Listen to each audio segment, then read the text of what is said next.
My name is Caitlyn Bryan, and this is the story of how my husband tried to erase me with a single envelope. But the one I handed back dismantled everything he built. He thought he could humiliate me quietly, walk away clean, and keep his secrets buried. What he didn't know is that I had spent years documenting every betrayal, every lie, every transfer he thought I'd never notice. If you've ever had to reclaim your voice, hit subscribe. You're not alone. The man at my door didn't blink as he extended the envelope toward me. Cream-colored, thick stock paper. My full name typed in bold just above the return address. Bryan and Mitchell, attorneys at law. "Mrs. Caitlyn Bryan?" he asked, though he already knew. I nodded slowly, my fingers trembling as I reached for it. I didn't need to open it to know what was inside. I could feel the cold finality radiating from it like a slap to the face. Divorce papers. From the man I shared a home with. A life, 22 years, sealed and served like a parcel. The process server turned without a word and walked away. No emotion. Just another delivery on his list. I stood in the doorway, barefoot on the cool tile, my breath lodged somewhere between my lungs and throat. And then, like it had been waiting, the anger bloomed. I didn't cry. Not then. Not even after I closed the door and leaned my forehead against it. My body remained eerily still, like it knew it had just been drafted into a new war. My reflection in the hallway mirror showed a woman too calm for what just happened. But something cracked open in me that day. Something old. Something I had silenced long ago in the name of keeping the peace. I walked over to the kitchen table where my laptop was still open from earlier. My hand hovered above the keyboard. And then I opened a folder I hadn't touched in 5 years. A folder I had promised myself I'd never need again. A folder labeled, "Just in case." Inside was everything. Photographs, screenshots, bank statements, copies of emails I wasn't supposed to see, voicemails forwarded to myself from a burner phone I'd bought with cash in another zip code. All of it. Proof. Not just of infidelity. That I could have swallowed. But of betrayal with intent. Lies that spanned years. Manipulations that reached into my finances, my friendships, even my name. Things that could get a man disbarred. Things that could cost him his business. Things that could take down not just my husband, but the pristine image he'd curated like a luxury brand. He was meticulous, I'll give him that. But not as meticulous as me. 5 years ago, I'd found a lipstick stain on a receipt buried in the center console of his car. Back then, I didn't scream. I didn't ask questions. I didn't even cry. I just quietly started watching. A forgotten login on his tablet. A call made at 3:14 a.m. to a number saved as Ben's mechanic. The wrong shade of perfume on his dress shirt. Not mine. I didn't confront him because I knew how this game went. He'd gaslight, he'd deflect, and if I pushed too hard, he'd twist it into my emotional instability, a trick he'd used before. So I waited. And while he built a case to leave me cleanly, no assets, no alimony, just a gentle, irreconcilable differences in front of a judge, I had built a case of my own, one that didn't just reveal what he did, but who he really was. I printed the documents that night, neatly in color, tucked them into a crisp black folder. I sealed it into an envelope, the same kind his lawyer had sent me, and wrote his full legal name on the front with a pen that cost $2. I knew he'd come for a reaction, and when he did, I'd be ready. 3 days later, he showed up. Not unannounced. No, he had too much pride for that. He texted me like he was doing me a favor. "We should talk. I'll swing by around 7. Just want to make it clean and respectful." Clean. Respectful. Those words almost made me laugh, but I played the role. Polite. Accommodating. "Sure, 7 works." I made coffee, even set out 2 cups. One for me, one for him. When he walked in, he didn't hug me, didn't sit. Just looked around like he was assessing the place. I could tell he thought he had the upper hand. That he'd been so careful, so calculated. He hadn't even noticed the missing painting in the hallway, The one I sold 2 months ago to cover my private investigator's final invoice. He placed both hands on the back of the chair across from me. Kate, I just think... I slid the envelope across the table. He blinked, then chuckled. What's this? My voice was level. You'll want to open it now. In private or here. Your call. He didn't sit. Just peeled the seal and pulled out the folder. I watched his face shift from smirk to stillness. A single page in, and his ears flushed red. 2 more, and his jaw clenched. He didn't look up once. 10 pages in, he finally whispered, How long have you had this? I sipped my coffee. Long enough. He sat down then. Hard. Like gravity had doubled. Caitlyn, this could ruin everything. I didn't answer. I just reached for the other cup and slid it toward him. The coffee was cold now. He ran a hand through his perfect salt and pepper hair. This is vindictive. No, I said quietly. It's evidence. He opened his mouth again, probably to throw out one of his half-rehearsed defenses. But then he saw my expression. Not rage, not desperation, just quiet resolve. That's when it sank in. The years of gaslighting, the subtle erasure of my voice, the power games. All of it had finally met its mirror. And it wasn't shouting back. It was simply watching. Unmoved. Ready. He reached for the folder again, eyes darting across the pages like maybe something had changed in the last 30 seconds. Like maybe the truth would disappear if he just kept reading. And that's when the real twist landed. You'll see on page 13, I said, there's a notarized statement. From someone you know. A name you'll recognize. His face fell before he even turned the page. Because he did know. He already knew. His business partner. The one he thought was loyal to the end. The one who, it turned out, had his own price for silence, and I'd paid it first. He flipped to 13. Silence. I stood up slowly. Not dramatic, just ready. I won't ruin you, James. That's not what I want, but I will protect myself. And this is what protection looks like. He stared up at me, lips parted, but no words. I walked past him and opened the front door. You can let your lawyer know, I said gently. My response is in the envelope. He stood, still holding the folder, and walked to the door in a daze. He didn't speak, didn't even look back. The moment the door clicked shut, my knees buckled. My body slid to the floor like someone had unplugged me. I let the tears come then. The kind that don't sob or wail, just fall. Quiet and hot. I leaned against the wall, palms pressed to my chest, heart racing like it was finally free to panic. It was over. The years of pretending, the aching silence, the careful tiptoeing around his ego. But it wasn't just relief I felt. It was something deeper. I had finally seen myself choose me, and that would echo far longer than anything inside that folder. But I wasn't done yet. Because what he didn't know, not yet, was that the real reckoning hadn't even begun. And the person he thought would always stay silent was just getting started. Before James tried to erase me with a signature, we were the couple people pointed to and said, "That's what making it looks like." Our house in North Dallas was a white brick colonial with black shutters and a wraparound porch. Magnolia trees in the front, a yard trimmed so sharply it looked like it was clipped with manicure scissors.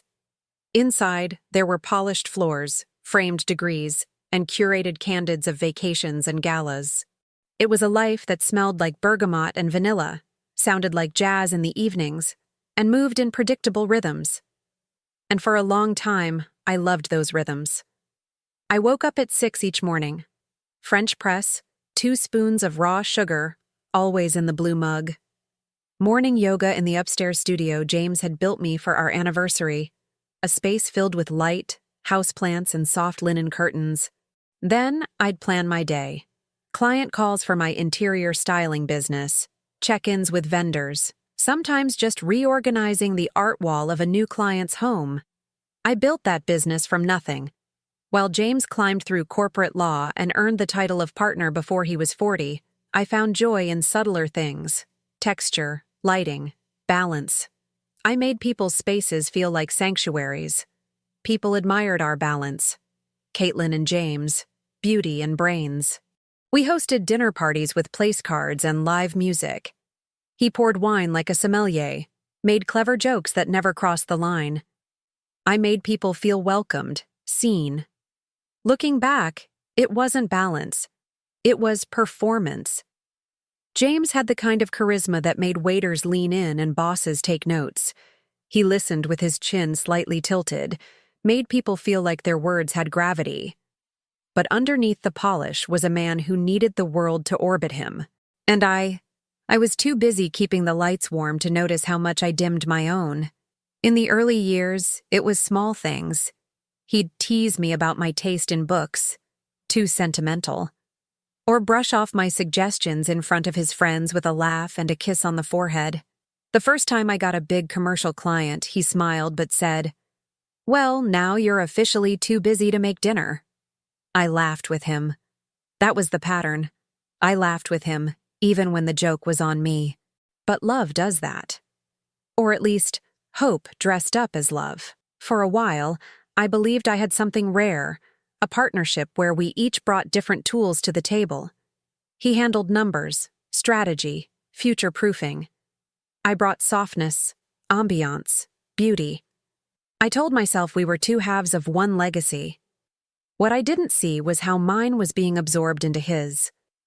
When we first met, I had plans to open a boutique showroom in Bishop Arts, a space for custom home pieces, local artists, even workshops. I showed him the sketches one night in bed, my face glowing with vision. He traced the lines of the paper, nodded slowly, and said, "It's beautiful, Kate, but you'd be risking a lot. What if it doesn't work?" He didn't forbid it. He suggested caution. That was his way. By the next week, I had shelved the plans. Later, I told myself, but later never came. Instead, I built my business from the spare room, told clients I liked the intimacy of working one-on-one, kept my calendar flexible to accommodate his. Even when I began suspecting something was off, I explained it away. The late nights at the firm made sense. Dallas firms aren't known for mercy. The out-of-town conferences, the sudden need to focus more on the gym. He had always taken pride in appearance, but now it felt curated, performed. One night I found a hotel receipt in the glove compartment. Houston, midweek. I showed it to him, eyebrows raised. He didn't flinch. "I told you about that. Last-minute arbitration. We settled. I didn't want to bore you." And because the lie was wrapped in logic, because I so deeply wanted to believe, I nodded. But seeds had been planted. They grew in silence, in the small distance that crept into our bed, in how his phone became a second limb, in how he stopped looking me in the eye when he kissed me goodbye. I told myself it was the phase of marriage, the long lull after 2 decades. People change. Attraction evolves. Maybe it was normal. Maybe I was too sensitive. That was the assumption I held tight to, that if I just stayed kind, composed, and supportive, everything would stabilize, that my love would be enough to bring us back. But there was a night that finally shattered the illusion. We were at a charity gala downtown, the kind of event where he thrived, where I mostly observed. I wore a soft gold silk dress that clung in the right places, paired with my mother's earrings. James had barely looked at me all night. But she did. She was across the room, younger, brunette, sharp jawline, draped in a navy cocktail dress that looked vacuum-sealed. I noticed how her gaze lingered on James. Not in the way of a stranger admiring a handsome man. No, in the way of someone testing the limits of familiarity in public. I caught his eyes trailing back toward her during the keynote speech. She left early. So did he, claiming a call from the office.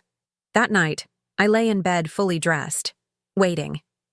He came home past midnight, smelling of cologne that wasn't his. When I asked where he'd been, he said, "Why are you so paranoid lately?" It wasn't just the words. It was how he said them. Like I had betrayed him by asking. The next morning, I went through his suit pockets while he showered. I found a receipt from a bar in Uptown, 2 glasses of Cabernet, 1 plate, no food, no name on the check, but I didn't need one. I didn't confront him. Not then. That's when something in me shifted. Not into anger, but into clarity. I started documenting. Quietly. A note here. A folder there. I had no plan. Just instinct. And still, some part of me hoped he would prove me wrong. That maybe it was a midlife crisis. That maybe the girl in the dress meant nothing. That maybe if I was more present, more available, more something, he'd come back. But then came the real red flag. One afternoon, James casually mentioned that he wanted to restructure our finances. Said it was just to simplify things. He suggested putting the house in his name, for tax reasons. Wanted access to my business accounts so his CPA could optimize the write-offs. Something went cold in me. I smiled, nodded, told him I'd think about it. That night, I called my sister, a forensic accountant, and asked for her help. That was the moment the quiet war began. I didn't tell friends, didn't scream into wine glasses or post cryptic quotes on Facebook. I just started paying attention. Every password I changed, every document I copied, every conversation I recorded. It all added up to something heavy but clean. Truth.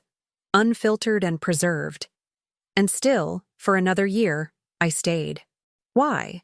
Because when you've invested your life in someone, your youth, your faith, your name, walking away feels like amputating a part of your body, even when it's already dead.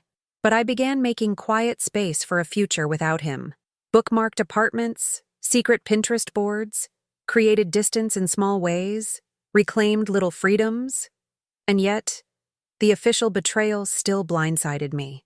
Because despite it all, despite every red flag I'd carefully filed away, I never imagined he'd try to erase me without a word. No conversation, no therapy, no effort, just papers, served cold, and a smug little clause that offered me nothing. But he made one mistake. He assumed I was still that soft-spoken wife arranging candles and keeping secrets. He didn't realize I'd been documenting everything. He didn't know that the world he tried to exit from neatly was already set to collapse behind him. It wasn't one moment that shattered me. It was 1,000 tiny ones, layered and sharpened until I could no longer tell if the bleeding was internal or just invisible. The full truth came in a padded yellow envelope. No name, no return address, just slid between the slats of our mailbox one Thursday afternoon, like a ghost had delivered it. Inside, printed screenshots, bank transfers, and a folded note with only 3 words. You deserve better. The screenshots were of text messages, raw, vulgar, intimate, between James and someone named Elena. I hadn't seen that name before, but the way he wrote to her, it was like I was peeking into a different man's life. Or maybe seeing the real one for the first time. He wasn't cold or distant with her. He was hungry. Alive. A man who made plans, remembered details, spoke with longing. Things he hadn't done with me in years. One message read, "She still thinks we're just going through a rough patch. Bless her heart." The southern politeness of it made my skin crawl, as if my heartbreak was something to chuckle over in between hotel check-ins and dinner reservations. There was a photo, taken from behind. James, shirtless, standing on the balcony of a hotel suite I recognized, the Jewel in downtown Dallas. We'd stayed there for our 10th anniversary. He'd taken her there. My legs gave out. I slid to the kitchen floor and stayed there for what felt like hours, the tile cold against my cheek. The envelope opened beside me like an autopsy. Grief didn't come like a wave. It came like smoke. Silent, invasive, curling into every room of my chest until I couldn't breathe. I didn't scream. I didn't cry. Not right away.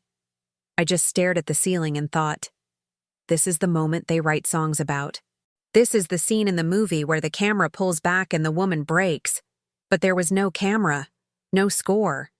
Just me and the hum of the refrigerator and the buzzing fluorescent light that needed changing. When James came home that night, I was already in bed, turned away, pretending to sleep. He kissed my shoulder like he had a right to it. I flinched. He didn't notice. That was the part that destroyed me.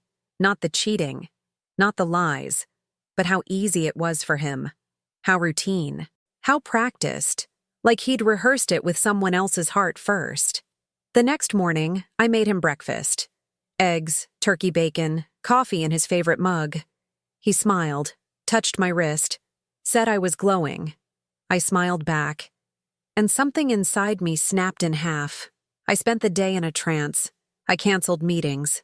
I ignored calls. I walked through our house like it was a crime scene, touching things that used to mean something. Our wedding photo, the framed blueprint of our first house, the little ceramic bowl we bought in Santa Fe. By nightfall, I couldn't hold it in. I went into the bathroom, turned on the faucet, and finally let the sobs tear through me. I wept into a towel, into the sink, into my hands. Grief, rage, shame, clarity. It all hit me at once. How had I not seen it? How had I seen it and still stayed? I looked in the mirror, mascara streaked, cheeks blotched, and I didn't recognize myself. I saw a woman stretched too thin from bending, from hoping, from rationalizing. It wasn't just that he had betrayed me. It was that I had betrayed myself to accommodate him. I spiraled hard. The next few days blurred. I forgot to eat. I sat in the garage, keys in the ignition, engine running, not going anywhere. I stared at the wall like it might give me instructions. My body ached. My chest throbbed. I couldn't sleep, and when I did, I woke up gasping, his voice still echoing in my dreams. Kate, you're imagining things. The gaslighting lingered long after the lies were exposed. I second-guessed every memory. Was he ever really in love with me? Did I miss the red flags, or did I choose to paint them white? Had I been living beside a stranger for 20 years? I journaled compulsively, page after page of questions, no answers. I tried to meditate. I tried wine. I tried staring into candles like they held secrets. Nothing helped. The only thing that kept me tethered was one word that kept whispering beneath the wreckage. Why? Why did he stay if he wanted out? Why not just leave? The answer came quietly. In pieces. 1. The house was in both our names. 2. My name was still attached to a few high-profile clients whose networks overlapped with his. 3. He didn't want scandal. He wanted control. He wanted me gone, but gently, on his terms, with his script. That's when the shame started to dissolve, and the rage took its place. I was disposable to him, a character in a play he'd rewritten, the graceful ex-wife who'd take a modest settlement, move out quietly, and never speak the truth. The final crack came when I opened our joint account and saw a transfer I didn't authorize. $1,700, gone. Labeled, investment, private. When I asked James about it, he didn't flinch. Just said, "Oh, that? It's complicated. I'll explain it later." That was his tell. I'll explain it later. Translation. You're not smart enough to understand, and I don't respect you enough to try. That night, I didn't sleep. I went through every financial statement, every shared document, every email I had ever archived. I printed things, sorted, highlighted, connected dots. That's when I discovered the trust fund he had quietly opened in Elena's name, using our address, as if she were already family. That broke something in me that had no name. I didn't scream. I didn't throw plates or break glass. I did something worse. I became still, deadly still, and that stillness became focus. I froze, yes, for a time, but within that freeze was something gathering heat, like coals beneath ash. I stopped crying. I started calculating. I called a lawyer, one James didn't know. I began compiling every piece of proof, every email, every text, every receipt. I wasn't fighting yet, not outwardly. But I was becoming dangerous. The collapse wasn't the end. It was the metamorphosis. I had to lose my name, my identity, my marriage, all of it, to see who I was without it. And I didn't just see ashes, I saw blueprints. Grief doesn't march in a straight line. It circles, loops, doubles back and mocks you. It disguises itself as strength on Monday and leaves you sobbing in a grocery aisle by Thursday because the coffee creamer he liked is still in your cart out of habit. In the weeks after I uncovered everything, I stopped answering calls. I let emails pile up like rotting leaves. I slept in the guest room, not because James moved out, he hadn't, but because I couldn't bear the smell of his cologne on our sheets. Every room was loud with memory. I moved like a ghost through the house. I stopped styling my hair, stopped putting on mascara. Sometimes I didn't shower until evening. I wore the same cardigan 3 days in a row and didn't care when it started to smell like sleep and old tears. He noticed, but only in the way someone notices a cracked vase. Unpleasant, but still functional. "You should get out more," he offered one morning, sipping his smoothie like a man unbothered. "Maybe see your friends." I nodded, but I didn't. Because how do you explain to people that you've fallen through the floor of your own life? That you're still walking around, technically alive, but every part of you is out of sync, like your soul's been misplaced and your skin's wearing someone else's name? I tried to journal. I tried meditation apps. I even tried Reiki. But mostly, I drank. Not dangerously. Just consistently. A glass of wine at 4. Another at 6. One more after dinner. Sometimes vodka if the ache was especially sharp. It dulled things, made the hours blend, made me forget what day it was. But it didn't fix the hole. Worse, it started making me reckless. One night, I went out with a younger designer I'd met at a networking event. She flirted shamelessly with the bartender and ordered drinks with names I couldn't pronounce. I laughed louder than I meant to. I let a man touch my hand too long at the bar. When he leaned in to kiss me, I didn't stop him right away. I wanted to feel something, but the moment his lips met mine, all I felt was grief. I pulled away, apologized, ran to the bathroom and stared at myself in the mirror. Flushed, glossy-eyed, ashamed. I saw the kind of woman I never wanted to become. Not the betrayed wife, but the woman betraying herself to escape the pain. I took a cab home and sobbed into my own collarbone. The next day, I texted him, "I'm sorry. That wasn't me." He never replied. Good. I didn't want to be that version of me either. That weekend, I sat in my car outside a therapist's office for 23 minutes and couldn't go in. I watched people walk in and out, clutching clipboards and tissues. I wondered if they felt broken like I did, or if they had some secret language for pain I hadn't learned yet. I finally went the following Tuesday. Dr. Heller was in her early 60s, wore linen pants and Birkenstocks, and smelled faintly of sage. She didn't ask me to explain everything all at once. She just nodded when I cried. She gave me silence where others gave advice. "You're grieving a death," she said. "But no one's bringing you casseroles because the body's still walking around." That line gutted me. We talked about identity, enmeshment, loss of self. We talked about the addiction to roles, wife, partner, fixer, peacemaker. We talked about rage and why I couldn't access mine yet. I kept going back, week after week. Some sessions, I said nothing. Others, I filled the hour with word vomit and apologies. But slowly, something began to shift. Not healing, not yet, but awareness. And then, just when I thought I might be finding my footing again, came the humiliation. It was a fundraiser for a nonprofit I used to volunteer with. I hadn't planned to go, but a friend begged me to attend, said my presence would help with press photos. I agreed, hoping maybe I could exist again, just for one night. I wore a black off-the-shoulder dress, swept my hair up, painted on dignity. When I arrived, heads turned, in recognition, in surprise, in whispered curiosity. That was fine. Expected. What wasn't expected was her. Elena, younger than I remembered from the photos, taller in heels, wearing red. She was on James's arm. I froze. They weren't trying to hide. In fact, they were performing, laughing just a little too loudly, touching just a little too much. He leaned in to whisper something, and she threw her head back like it was the funniest thing she'd ever heard. It was a message. This wasn't a secret anymore. This was a debut. My chest constricted. I stepped outside into the parking lot, clutching my coat like armor.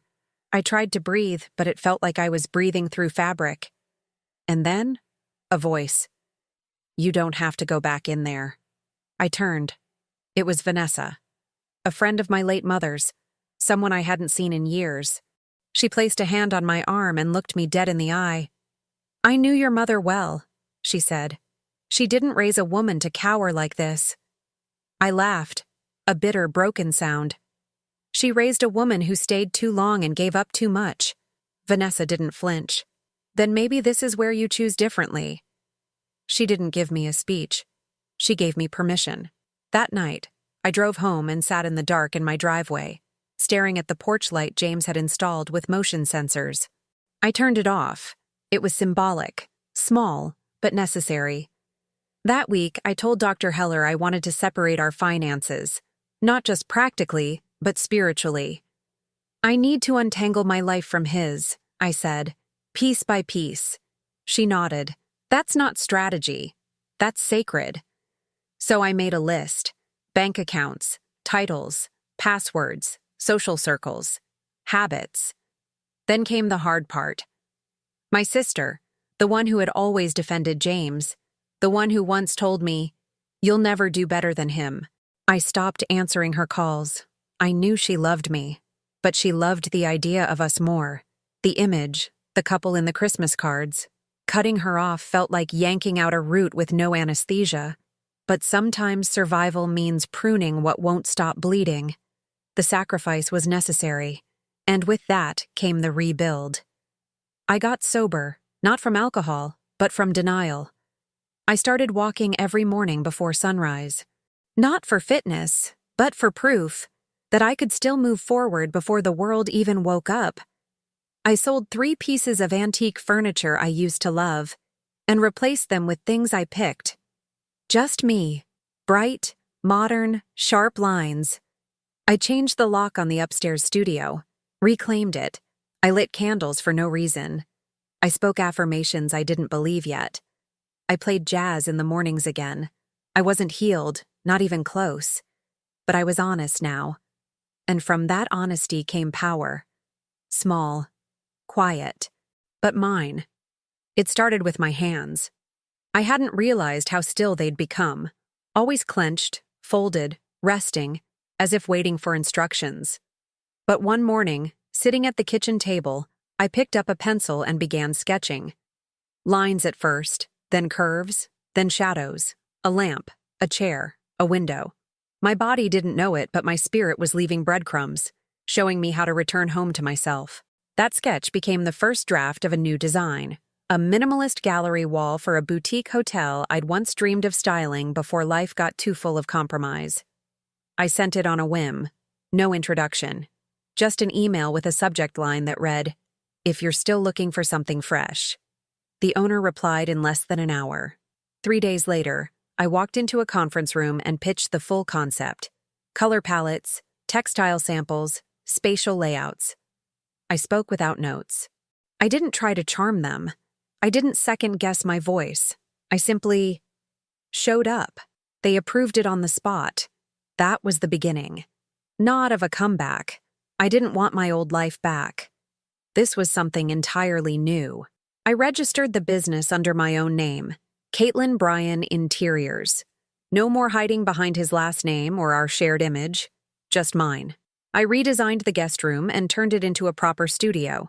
Natural light, clean walls, samples, mood boards, quiet jazz. I filled the space with objects that felt alive. Hand-thrown pottery, raw silk, sun-bleached wood. I worked until midnight some nights, not because I had to, but because creation felt like prayer. Clients returned, New ones found me through word of mouth. I was no longer just James Bryan's wife who did interiors. I was Caitlyn. Clean lines, quiet power, artistic instinct. I raised my rates. Clients didn't blink. I hired an assistant, Elise, a young woman with fire in her eyes and a sketchbook always half open. She reminded me of who I used to be before I learned to shrink. We didn't talk much about my personal life at first, but one afternoon, while measuring a living room wall, Elise looked up and said, "You carry yourself like someone who's been through fire, but didn't burn." I didn't answer, but I smiled, because she was right. The transformation wasn't sudden. It wasn't cinematic. It came in waves, in choosing green tea over wine, in declining texts that felt like obligation, in standing straighter when I walked into rooms. I no longer needed mirrors to remind me who I was. I could feel her returning. The woman who once dreamed loud, laughed freely, made beauty from nothing. She'd just been waiting for silence. And in that silence, I also met him. Luca. We met at a vintage furniture auction downtown. He was looking for a distressed leather armchair. I was there for an antique mirror frame. We reached for the same bitters paddle and laughed. He had kind eyes. The kind that don't try to read you, just see you. We had coffee after the auction, then dinner 2 weeks later, then walks through the Dallas Arboretum on Sundays, hands occasionally brushing, not quite ready to hold. He never pried, never performed. We talked about art and rhythm and why he never wore watches. "Time stresses me out," he said. He told me about his years living in Spain, his love for street photography, his tendency to get lost on purpose. With him, I didn't feel like I had to earn grace. It just existed between us. But I moved slowly. Because I didn't want to build another house on a cracked foundation, I was still excavating old bricks. Still, Luca understood. He never asked for more than I could give. One night, sitting on the rooftop of his apartment building, looking over the city lights, he said, "You're not healing to become someone else, you know. You're healing to come back to who you were before they convinced you weren't enough." That line stayed with me, like a bookmark in my chest. I didn't need him to save me. I just needed someone who wouldn't ask me to vanish. Still, I didn't tell him everything. Not yet. He knew there was history, a divorce in progress, some form of betrayal. But I hadn't told him the depth of it, the folder, the photos, the evidence waiting like a loaded gun in a drawer. Because even though I'd found peace, part of me still lived in the waiting, the stillness before the storm. And the storm was coming. James had started to notice the shift. Not in words, but in atmosphere. I stopped asking about his day. I started locking my office. I no longer filled the house with music when he came home. And then came the call. From his attorney. "Hi, Mrs. Bryan. We've been advised to schedule a sit-down. Mr. Bryan would like to reach a mutually respectful resolution." I agreed. Not because I wanted resolution, but because I had been preparing for this meeting for years. In the days leading up to it, I found myself rehearsing not lines, but energy. I didn't want to rage. I wanted to remain untouchable. I thought of the woman I used to be, eager to please, desperate for acknowledgement, bending backward into silence just to keep peace. And then I thought of the woman I was now, rooted, sober, awake. I knew that meeting wouldn't just end the marriage. It would reveal the gap between us, the one he had worked so hard to hide. I imagined sliding the folder across the table, watching his face twitch when he saw the name of the person who betrayed him. I imagined not reacting when he tried to downplay it. I imagined my silence being louder than any scream. But this wasn't about revenge. Not yet. This was about me, choosing peace over performance, truth over illusion, clarity over chaos.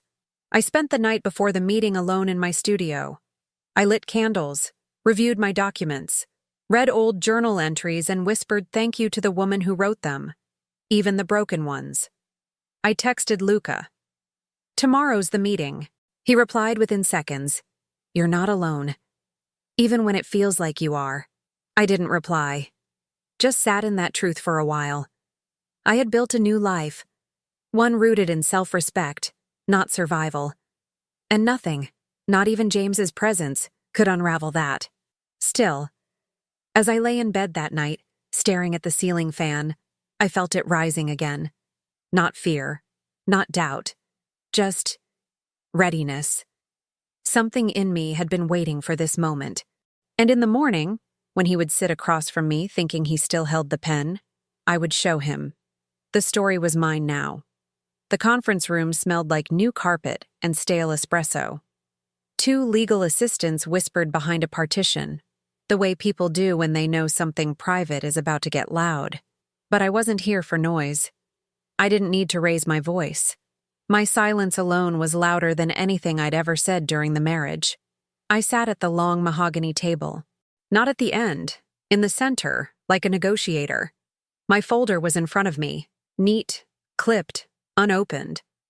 I'd worn navy blue, sharp lines, nothing soft. Not armor, just truth with shoulders. James walked in exactly 3 minutes late. He scanned the room like he always had, like it was already his. Then his eyes landed on me and something faltered. Not much, just a flicker. But I saw it. He didn't expect me to look like this, not composed, not confident, but untouched. "Caitlyn," he said, nodding as he sat down across from me. "You look..." Well, I offered him nothing. His attorney adjusted her glasses and launched into formalities, legal terms, property division, cash accounts, equity holdings, and a proposal. "We hope will be amicable and mutually beneficial." I nodded at the right times, asked a few clarifying questions. I saw James watching me, closely, like he didn't trust what he was seeing, like he thought I'd crack. But I didn't come here to cry. I came here to end it. When it was my turn to respond, I didn't look at the lawyer. I looked only at him. "There's one item missing," I said softly. His brows lifted. "We included everything, I think." I opened the folder, slid it across the table like a gift he didn't want. He didn't touch it at first, just stared at the tab. Then, slowly, he flipped it open. Page 1. A bank transfer to an account in Elena's name. Page 2. The notarized statement from his partner. Page 3. Itemized hotel stays, time-stamped, dated. He turned the pages faster now. Like speed would dilute the truth, it didn't. Page 10. A printed email he forgot to delete, where he referred to me as dead weight with designer shoes. Page 13. A photo. Him, shirtless. Her in the mirror behind him, snapping the photo. His lawyer cleared her throat. "What exactly is this?" I didn't look away from James. "It's my leverage." Silence. He didn't speak, just leaned back slightly in his chair. The room tightened around his body, his jaw clenched, not in anger, but in calculation. He was trying to recover the narrative. "There's more," I said, "but I thought we'd start here." His voice was lower now. "Why didn't you say anything?" A small smile tugged at my lip. "You never listened." The attorney began to interrupt. Something about relevance, about tone. But I raised one hand gently, and she went quiet. I leaned forward, elbows on the table, calm as prayer. "I'm not here to humiliate you, James. I'm not here to punish. But I am here to finish this. And you don't get to walk out clean. Not this time." He looked up at me then. Really looked. And I saw it happen. The realization. This was the mirror. This was who he could have built a life with. Not a version of me dulled and bent into wifehood. But this woman. Clear, strong, done. "I underestimated you," he said quietly. I nodded. "That was your last mistake." Silence filled the space between us. And for the first time in our entire marriage, it was mine. I stood. "You'll sign what's fair," I said. "Or I'll release the full file. Not to the press, to the Bar Association." His face paled. I gathered my folder, paused, and looked at him one last time. "You had everything," I said, voice steady. But you wanted someone who'd worship you. Instead, you got someone who will bury you with the truth. Then I turned. And before I left the room, I said the line I'd waited months, years, to deliver.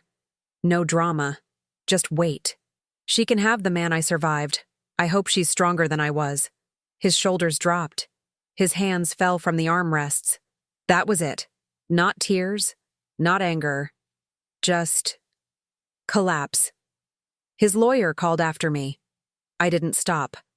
Outside, the hallway was bright and buzzing. Assistants with clipboards, coffee carts rattling, phones ringing. But I walked straight through it all like a woman no longer made of glass. The city shimmered through the windows. Dallas. Brutal. Beautiful. Loud. And somewhere in that city was a new life I had already started living. I exhaled. Not relief. Not victory. Just release. I didn't celebrate when the final divorce papers came. They arrived on a Tuesday morning in a simple manila envelope. No dramatic phone call, no confrontation, no apology. Just a signature. One final uneven scrawl from a man who once held my whole world in the palm of his hand and slowly crushed it without noticing. I slid the envelope into the drawer beside my bed and made tea. The piece wasn't loud. It didn't sing. It just was. I'd moved into a small craftsman cottage 2 blocks from White Rock Lake. Nothing extravagant. 2 bedrooms, soft light, a creaky back porch that faced a tangle of wisteria. I kept the windows open most days. Let the wind move through freely. I played Chet Baker in the mornings. I burned incense in the afternoons. I cooked for myself again. Slow meals, 1 glass of wine, jazz on vinyl. No one came home late. No one asked where I'd been. No one rolled their eyes when I wanted to rearrange the living room for the 4th time in a month. Some nights, I still reached for the other side of the bed. Muscle memory. Not loneliness. Just the body catching up with the soul. I wrote a letter I never sent. To James. It began, "I don't hate you. I just finally stopped waiting for you to see me." It ended with, "You were the storm, but I was the ground beneath it."